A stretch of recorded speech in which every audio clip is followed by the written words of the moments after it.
First நம்ம உருளைக்கிழங்கு அவிச்சு எடுத்துக்கலாம். அதுக்கப்புறம் வந்து பூண்டை தோல் உரித்து எடுத்துகிட்டு ஒரு கடாயில் கொஞ்சம் எண்ணெய் ஊற்றி நல்லா பொன்னிறமாக நம்ம வந்து பூண்டை வறுத்து எடுத்துக்கலாம். அதுக்கப்புறம் அதை தனியாக எடுத்து வச்சுட்டு அவிச்சு வச்ச உருளைக்கிழங்கோட தோலை வந்து நம்ம அதுக்கப்புறம் உரிச்சிட்டு அதை வந்து ஸ்மாஷ் பண்ணி எடுத்துக்கலாம். நெக்ஸ்ட்டு பூண்டை நம்ம வந்து நல்லா தட்டி வச்சிடலாம். இப்போது உருளைக்கிழங்கில் வந்து பூண்டை போட்டுட்டு ஒரு 2 ஒரிகானோ பேக்கெட் வந்து நம்ம சேர்த்துக்கலாம். Next 2 packet chilli flakes, next வந்து 4 கியூப் பட்டர் வந்து நம்ம ஆட் பண்ணிக்கலாம். நெக்ஸ்ட் கொஞ்சம் கொத்தமல்லி, கொஞ்சம் சால்ட் எல்லாத்தையும் சேர்த்து நல்லா இப்போ நம்ம மிக்ஸ் பண்ணி எடுத்துக்கலாம். இப்போது சீஸை நல்லா நம்ம வந்து துருவி எடுத்துக்கலாம். இப்போ ப்ரெட்டில் வந்து நம்ம ரெடி பண்ணி வச்ச ஸ்ப்ரெட்டை வந்து நல்லா ஸ்ப்ரெட் பண்ணிக்கலாம்.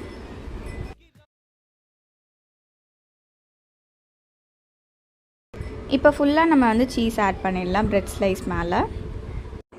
இப்போது தவாவை நல்லா ஹீட் பண்ணிடலாம். அதில் ஆயில் ஆட் பண்ணிவிட்டு ஸ்டவ்வை வந்து சிம் பண்ணிவிடுங்க.